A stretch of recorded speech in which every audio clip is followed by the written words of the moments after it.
વધુ વિગતો સાથે અમારા સંવાદદાતા હિતેન વિઠલાણી જોડાઈ ગયા છે ગાંધીનગરથી। જે હિતેન, ધીમે ધીમે ખેડૂતો જે છે તે આગળ વધી રહ્યા છે।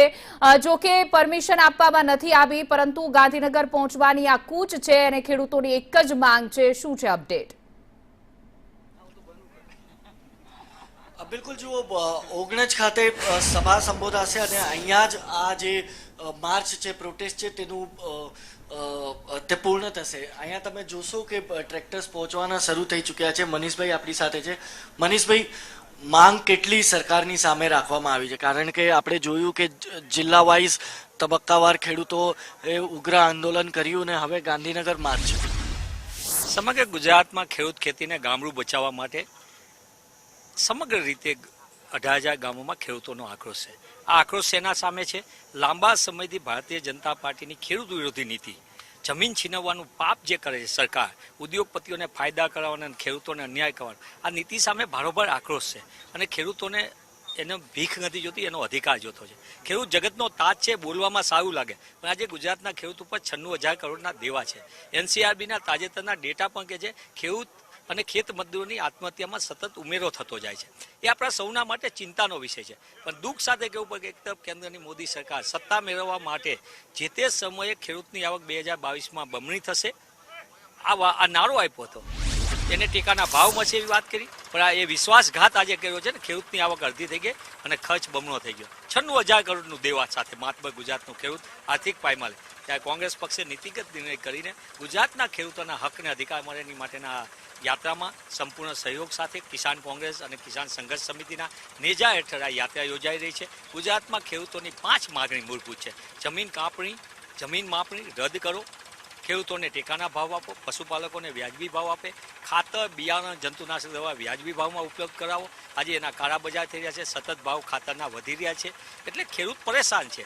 અને સૌથી મોટું વીજના થાંભલા, ખેડૂતની મંજૂરી વગર એના ખેતરમાં પોલીસના બંદોબસ્ત નીચે જેની જમીન છે એ ખેડૂતને દંડા પડે અને જે છીનવનાર છે એ ઉદ્યોગપતિઓને માલ પાણી મળે, એવી સરકારની નીતિના કારણે આજે ખેડૂત સમાજ આક્રોશમાં છે। એટલે કોંગ્રેસ પક્ષે આ નીતિગત કર્યું છે। આ સરકારને જગાવવા માટેનું છે। કુંભકર્ણની નિંદ્રામાં સૂતેલી ભાજપ સરકારને જગાવવા માટે આગામી દિવસોની અંદર ભૂપેન્દ્ર પટેલ સરકાર જાગે, મોદી સરકાર જાગે, એના માટે કોંગ્રેસ પક્ષનો ખેડૂતોને સાથે રાખીને કિસાન કોંગ્રેસનો આ પ્રમાણિક પ્રયત્ન છે।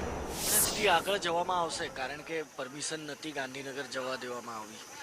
બસ ચિંતાનો વિષય છે। જે ખેડૂતની જમીન છે એના ખેતરમાં ઘૂસી જનાર લોકોને પોલીસ રક્ષણ આપે છે અને જે ખેડૂત પોતાની જમીન બચાવવા માટે એને પોલીસની મંજૂરી લેવી પડે। તમે વિચાર કરો, આ કઈ પ્રકારના ગાંધી સરદારનું ગુજરાત છે જ્યાં ખેડૂત પોતાની જમીન બચાવવા માટે ગાંધી ચિંધ્યા માર્ગે, સરદાર સાહેબના માર્ગે એ આંદોલન કરી રહ્યો છે, શાંત ચિત્તે જઈ રહ્યો છે, તો એને રોકવા માટે પોલીસનો ખડકલો ખડકી દેવો અને બીજી બાજુ જે જમીન છીનવનારા છે ઉદ્યોગપતિઓ, એના માટે એને દંડા સાથે પોલીસ રક્ષણ આપીને ખેડૂતને એના ખેતરમાંથી ભગાવવાનું પાપ ભાજપ સરકાર કરી રહી છે। ગાંધીનગર જશો આજે? નિશ્ચિત પણ આગળ જોવો, સરસ મજાનો કાર્યક્રમ થશે। હક અને અધિકાર માટેની લડત છે અને જ્યારે જગતનો તાત, જે આપણને અન્નદાતા છે, એ જેમ આપણને ખેતરમાં પોતે રાત દિવસ મહેનત કરીને અન્ન આપી શકે છે, એ જ ખેડૂતનો આક્રોશ એટલો પારાવાર ઉપર છે અને આસમાને છે। જો ભૂપેન્દ્ર પટેલ સરકાર નહીં જાગી જાય તો આગામી દિવસોમાં એને પરિણામ ભોગવવા પડશે। બિલકુલ, આગામી દિવસોમાં સરકારને પરિણામ ભોગવવા પડશે અને આ તમે જોઈ શકો છો કે ટ્રેક્ટર જે છે તે રેલી મારફતે હવે અહીંયા આવવાના શરૂ થઈ ચૂક્યા છે। શું માંગણીઓ છે આપની સરકાર સમક્ષ? આપણે તો બોલતા નહીં આવડતું। કઈ માંગણીઓ છે સરકાર સમક્ષ? ખેડૂતોના સરકાર સમક્ષ એવી માંગણી છે કે ખેડૂતો પોતાના હક માટે લડે છે, એટલે કિસાનો છે, કિસાનો પોતાની જે એમના પોતાના જે વ્યવસાય માટેના જે ટ્રેક્ટરો છે અને ડીઝલ પેટ્રોલના ભાવો પણ કેટલા બધા થઈ ગયા છે કે જે ખેડૂતોને પાલવી શકે નથી એવું નથી। એટલે ખેડૂતોના જે ભાવો છે એ ભાવોમાં પણ આ સરકાર છે ને એ સરકારના જે એ લોકો ભાવ ઓછો આપે છે। એટલે આ સરકારની જે બેવડી નીતિ છે કે જે પોતાના જે ખેતરો છે, ખેતરની અંદર જ્યારે આવા વેજ થોબલા નખાતા હોય, એટલે જો સામાન્ય ખેડૂત 1 વીઘો 2 વીઘા હોય તો આખો એને પોતાનો જે ખેતીનો વ્યવસાય પડી ભાગે। એટલે એના માટે જો સરકાર વિચારે અને જે ખેડૂતોને એનું જે બજાર ભાવ કરતાં વધુ એના જે MSP એના ભાવ આપે એવી અમારી ખેડૂતોની માગણી છે। તો અલગ અલગ મુદ્દા છે। એક તસવીર તમને બતાવીશ કે જુઓ, જે હળ ખેત જોતવામાં કામમાં આવતું હોય છે તે જ હલ લઈને પણ અહીંયા પહોંચ્યા છે લોકો અને આના પર લખવામાં આવ્યું છે જય જવાન જય કિસાન.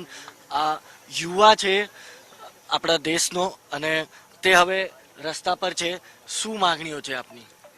અમારી આજે એક જ માંગણી છે, ખેડૂતોના ખેતરમાં જે થાંભલા નાખે છે જે અદાણીના કંપનીવાળા, એ એમને જોઈતું વળતર એમને મળી રહે તો ખેડૂતોનો કોઈ વાંધો નથી. એમની એક જ માંગ છે કે તમે જે 65x65નો જે ખાડો કરીને ત્યાં વીજ થાંભલો નાખો છો એનું તેમને યોગ્ય વળતર મળતું નથી. એ વળતર માટેની જ આ લડાઈ છે. જય જવાન જય કિસાન. આ લડાઈ કેટલી લાંબી ચાલશે? આ લડાઈ જ્યાં સુધી માગ ના મળે ત્યાં સુધી ચાલશે. અમારી જ્યાં માંગ પૂરી ન થાય ત્યાં સુધી ચાલશે. અમે તો બધી વ્યવસ્થા કરીને જાય છે, ખાટલા ને બધું લઈને. જ્યાં સુધી રોકાવાનું થાય ત્યાં સુધી રોકાઈશું. ગાંધીનગર જશો આજે? હા, જવાના. અહીંયા તમે જોશો ગુજરાત પોલીસ પણ આ ખેડૂતોની વહારે તમને દેખાશે કે તપતી ગરમીમાં જ્યારે ખેડૂતો એકત્રિત થયા છે તો ગુજરાત પોલીસ પણ ક્યાંક ને ક્યાંક છાસનું વિતરણ જે છે તે આ ખેડૂતો માટે કરી રહી છે. પણ 19થી આગળ તમને પરવાનગી નથી પોલીસની, તો ગાંધીનગર જશો કે પછી અહીંયાથી જ એક ચીમકી સરકારને આપવામાં આવશે? અત્યારે તો સૌપ્રથમ અત્યારે સભા થશે, ત્યારબાદ ઉપરના અમારા નેતાઓ અને ખેડૂતો જે નિર્ણય લે અને એમના જો પ્રોબ્લેમનું સોલ્યુશન આવતું હોય તો અત્યારે શાંતિપૂર્ણ આંદોલન એ પૂર્ણ થશે ને આગળ પણ બીજી રીતે અમારી લડાઈ ચાલુ રહેશે. પણ જો વ્યવસ્થિત જવાબ ને જો ખેડૂતોની ઈચ્છા છે તો એ તો પૂરતી તૈયારી સાથે ને આંદોલનના મૂડમાં જ આવ્યા છે, તો અમે આગળ પણ કૂચ કરીશું અને આગળ જે કંઈ પણ થાય એના માટે સરકાર જ જવાબદાર રહેશે. વીજ પોલ એક જ માગણી છે કે પછી એના સિવાય અન્ય બી કોઈ સમસ્યાઓ? અન્ય ઘણી બધી માંગણી છે.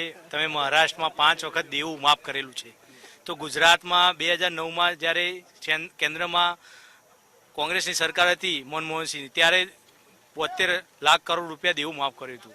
એ પછી ગુજરાતમાં 30 વર્ષથી ભારતીય જનતા પાર્ટીનું જે શાસન છે તેમાં એ લોકોએ એક વખત પણ ખેડૂતોની માગણી દેવું માફ નથી કર્યું. આવા ખેડૂતોને ડીઝલના ભાવમાં પણ સબસિડી મળવી જોઈએ.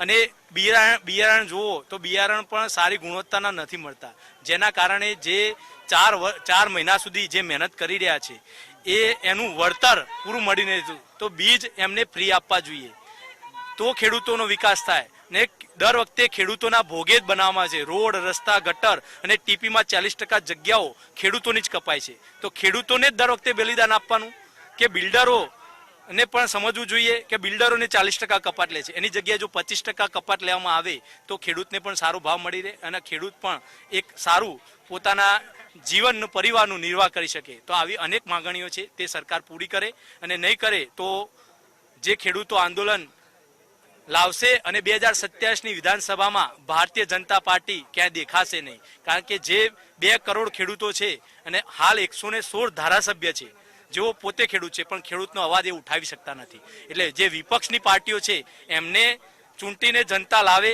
ખેડૂતો લાવે અને એ આ ખેડૂતોનો અવાજ બનશે અને આ રાજકીય રીતે પણ લડાઈ આગળ પણ ચાલુ રહેશે. જય હિન્દ. આ લડાઈ આગળ ક્યાં સુધી ચાલે?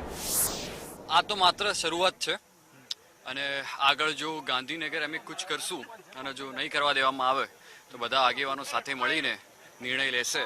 અને આ તો માત્ર શરૂઆત છે અને આગળ ધરણા પ્રદર્શન ઠેર ઠેર ચાલુ રહેશે ખેડૂતો દ્વારા અને ખેડૂતો માટે. તો જુઓ અત્યારે લડી લેવાના મૂડમાં ક્યાંક ને ક્યાંક ખેડૂતો દેખાય છે. અહીંયા તમે જોશો તો એક મંચ બનાવવામાં આવ્યું છે. મંચ ઉપર કિસાન અધિકાર યાત્રા આને નામ આપવામાં આવ્યું છે, ટ્રેક્ટર રેલીને, અને એક પોસ્ટર બેનર પણ અહીંયા મૂકવામાં આવ્યું છે જેમાં આ ખેડૂતોની જો કેટલીક માંગો છે તે અહીંયા લખવામાં આવી છે. વાત કરીએ તો જમીનની માપણી અને કાપણી બંધ કરો, જમીન સંપાદનમાં પૂરતું વળતર આપો, ખેડૂતોના દેવા માફ કરો, દૂધ અને ખેત ઉત્પાદનના ટેકાના ભાવ જાહેર કરો, ખાતર, બિયારણ, ડીઝલ, ખાંડ, દાણ વ્યાજબી ભાવે ગુણવત્તાસભર પૂરતો જથ્થો આપો, ખેતી પશુપાલન માટે મફત વીજળી આપો. આટલી માંગો સાથે અત્યારે હાલ આ ખેડૂતો લડાઈના મૂડમાં દેખાઈ રહ્યા છે. હાલાકી અહીંથી ગાંધીનગર કોઈને જવા નથી દેવામાં આવવાના, પણ અહીંયા જ આજે જે સભા થશે તે સભામાં ક્યાંક ને ક્યાંક આગળની પિક્ચર જાહેર પણ કરવામાં આવશે. જી બિલકુલ હિતેન, અમારી સાથે જોડાવા બદલ આપનો આભાર.